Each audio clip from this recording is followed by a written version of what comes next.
What's up, guys? You just tuned in for the second episode of Listen Up. I'm Moses. JC. And we are going to discuss two more albums this time. Two more. Two. Dos. Two. Not four. Anyway. My album will be Steppenwolf's 7th album. JC's album will be Down the Upside, Soundgarden, their third and final album. Which is funny about his album is 7 is actually the 5th studio recorded album. Nobody knows why they called it 7. It's probably because they were on drugs. If you do know, feel free to let us know. Yes, we much appreciate it. So, anyway, I will start off with, let's do mine this time first. Okay, go for it. Down the Upside, Soundgarden, I mean, they went out with a bang. It was fantastic. I mean, in my opinion, it was great. I've heard a lot of people say it's not quite as dark and dreary as the other two, but I had no issues with that. I really didn't. I thought it was a well put together album. Seen a couple interviews with Chris Cornell, as arrogant of a bastard as he is, saying that, you know, same thing. He thought it was his masterpiece, and then that was that. So I would agree. I would go ahead and give it 2 horns up, because mostly I know it's not because of the main ones, the main songs that were played. You know, like what was it? You know, Blow Up the Outside World and Burden in My Hands, the ones that you are still played on the radio today. And those are actually not played on my iPod. I have all the other ones on there. Yeah, like, you know, Switches On, you know, and Ty Cobb. They're just Dusty. Yeah, Dusty. Yeah. So they're all really good. So, like I said, I give Soundgarden, Down the Upside, 2 horns up. And you? Well, I listened to the album. I thought it was a very good album. I've always been a fan of Chris Cornell, though. Mm-hmm. I think he's an excellent artist. The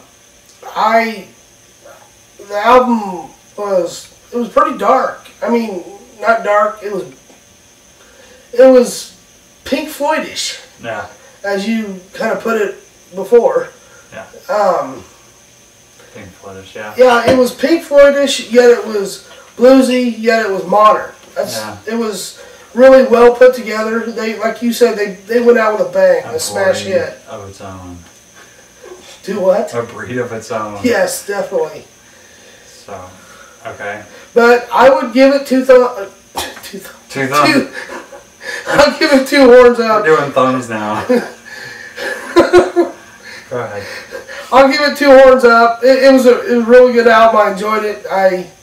There was only 1 or 2 songs that didn't care for, but the rest of the album was great. Good. Okay, so Steppenwolf number 7. Okay, like we said before, it was not their 7th album. It was only their 5th album. They John Kay, the lead singer of Steppenwolf, was known to be one of the biggest assholes of rock and roll. I did not know that. That's why they only lasted from 1968 to 1971. But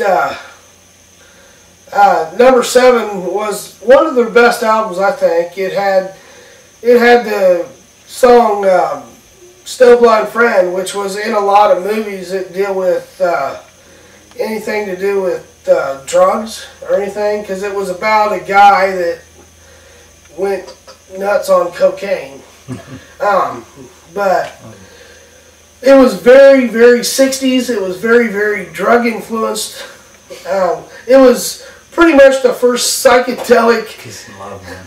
Yeah, it was very psychedelic for its time. I mean, I think the album came out in 1970. I don't have the month or anything, but I mean, 1970, you had a lot of things going on. You had the war, the Vietnam War was still going on, and that was a time when everyone and everything, I think, did some kind of drug. Yeah. And the album fit the time. They did. I give this album 2 horns up because Steppenwolf rocks. I I listened to the album, not too extensively. I think I listened to it about 3 times over. He will disagree with me right off the bat. I thought it was very Southern rock. He disagrees. I felt it was Southern rock. I put it there with those other bands around that time that I don't know why I associate them with that Southern rock. It just seemed like that was the kind of music coming, out at that point in time. I think you need to go a 4th time. Southern rock, not. I did like the album. I did. I'm not gonna lie. I really did enjoy it. I thought it was a pretty good for an older album. I don't know. Maybe I'm just too modernized. It was, had the grainy sound to it. You could just tell it was older, but it was still a really good album. And yes, God, yes, you could feel the drug influence in the album. I mean, you got a song starting off with a German guy just going on. Yes, the song Ear Splitting Loud Boomer. Yeah, you have no idea what the hell he's saying. No. But it's in there, and I'm sure there's a reason why, but it's because the lead singer is German. Yeah, it still tripped out to me.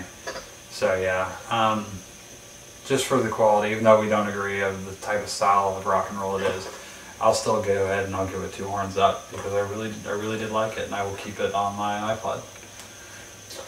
Awesome. Once again, our last video, which maybe because it's only one video, only got 19 views. Woohoo! One short of 20. Well, maybe this time we'll get 20. And that may be because I labeled, tagged one part of it's porn. So. Fooled you. Yeah, because we're not going to make out. Anyway. Yeah. Anyway, please, like I said, you guys type in for the bands. It's got the types in it. Feel free to leave your comments. Let us know what you think of our show. Please just give it a chance. Even if you think our show's a joke, let us know. Yeah, let us know. Say, God, you guys suck balls. Yeah.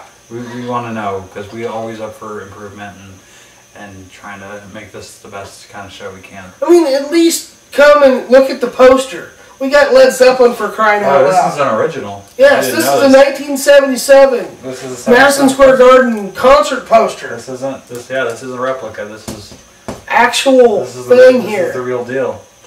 Because this guy right here, Robert Plant, is a god. Yes, god of rock, man. So is this guy right here, Jimmy Page, one of the best guitar players ever. Even though he looks like the Crypt Keeper now. He does. Looks kind of like Brian May from Queen too. That means he lived a good life. Yeah, and he's still around. Yeah. So, like I said, I hope you enjoyed the second episode of Listen Up, and